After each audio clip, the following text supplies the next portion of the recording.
Salut à tous, c'est Panglash, bienvenue sur cette vidéo qui aujourd'hui va parler de notre état de nature, notre transe naturelle et surtout la problématique que cela pose peut-être dans l'accompagnement et dans tout le cheminement interne de constamment revenir à cette idée, je reviens à cette écoute de ma nature.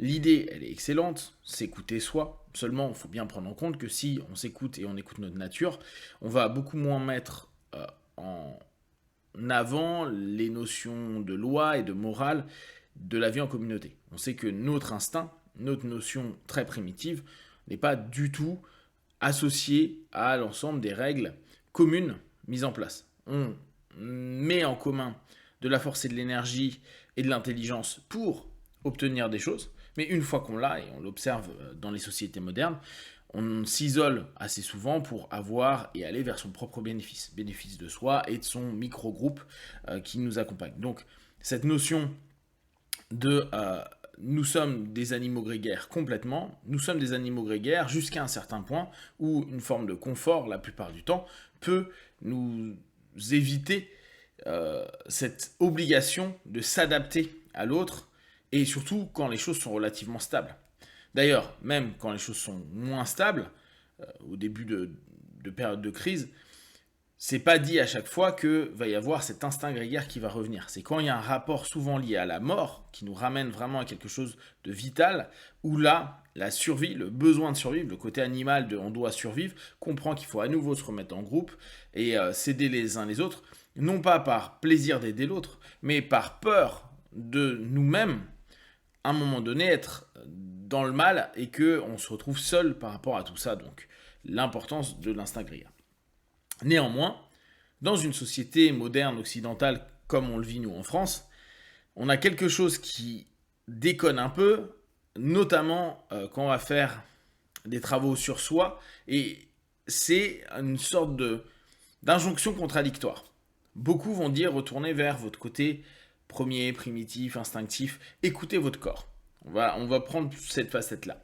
On va le retrouver dans des travaux de méditation, des travaux d'auto-hypnose. Encore que en auto-hypnose, ça dépend comment vous allez driver votre séquence. De yoga, dans les styles chinois internes, etc. On a beaucoup retourné à votre connexion à la nature, votre nature, le tout, l'univers, le un, etc. Néanmoins, on met de côté quelque chose qui est une réalité systémique, c'est-à-dire notre communauté moderne, notre monde moderne, notre façon de penser et de vivre moderne.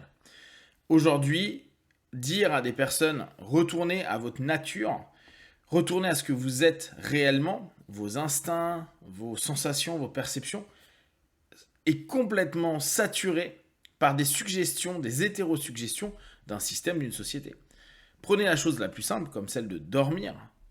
Aujourd'hui, avec les lumières, rien qu'avec les lumières, on sait très bien que plein de personnes n'arrivent pas à vraiment bien dormir parce que c'est pas leur cycle, c'est pas leur façon de vivre. Il y en a qui sont plutôt de l'après-midi, d'autres qui sont plutôt du matin. Ça va vraiment dépendre. Et de façon générale, naturellement, hormis certains animaux nocturnes, la plupart d'entre nous, on est diurnes.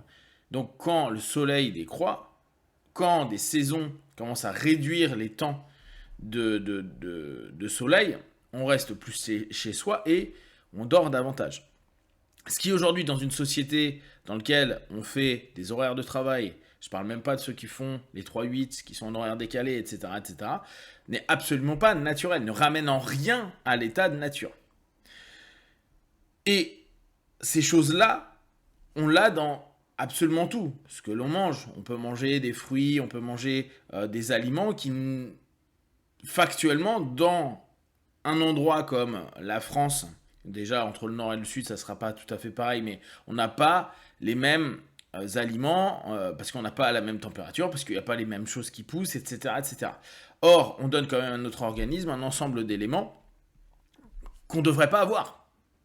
Donc, que ce soit au niveau de la façon de vivre, de l'alimentation, ou d'énormément d'autres contextes, on n'est absolument pas enclin à être proche de notre état de nature. D'ailleurs, la notion même de l'éducation sociale, c'est d'éviter d'être dans cet état de nature, dans cet état d'écoute de nous, et on va vivre au travers de suggestions qui sont proposées dans un premier temps par les parents, les publicitaires, les professeurs, les collègues, etc., qui vont nous donner ce qui est bien, ce qu'il faut faire, etc. À aucun moment on dit « écoute-toi, respecte-toi ». Alors on le fait quand on commence à avoir un petit boulot de développement interne, de travail interne, mais au bout du compte, on s'aperçoit qu'il y a beaucoup de choses qui risquent de choquer le système dans lequel on vit. Les personnes risquent de sembler un peu bizarres, cheloues, etc. Et donc ça c'est dur, hein, parce qu'il y a une pression sociale pour ces personnes-là. Aujourd'hui, coup de bol, c'est un peu la mode. Donc les gens reviennent un petit peu à cette réflexion. On va dire, quand je dis aujourd'hui, hein, c'est depuis les années 70 et les mouvements New Age, à ce retour vers soi, mais ça reste une minorité souvent mise à mal par le regard d'autrui. Et on va se retrouver dans une dynamique qui est assez embêtante, notamment pour les personnes qui viennent nous voir et qui, par exemple, veulent perdre du poids. Ça, c'est un classique et c'est hyper marquant de notre système. On peut avoir cette suggestion de dire ton corps sait ce qui est bon pour lui.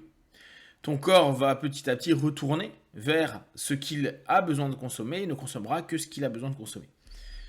Suggestion qui est sympa, mais qui est complètement détruite par un système où l'opulence, l'abondance et le désir, l'envie est partout. Avant, il n'y avait pas un sac de M&M's qui était en train de courir dans la nature. Avant, il n'y avait pas possibilité d'avoir n'importe quand de quoi manger. C'est pour ça qu'il y a des moments, ça mangeait beaucoup, ça mangeait moins, ça mangeait beaucoup, etc. Ou ça mangeait peu pendant un laps de temps long. Et ça, c'était compliqué. D'où le fait qu'on a un corps génial qui a pu s'adapter et qui va faire que ça stocke pas, etc.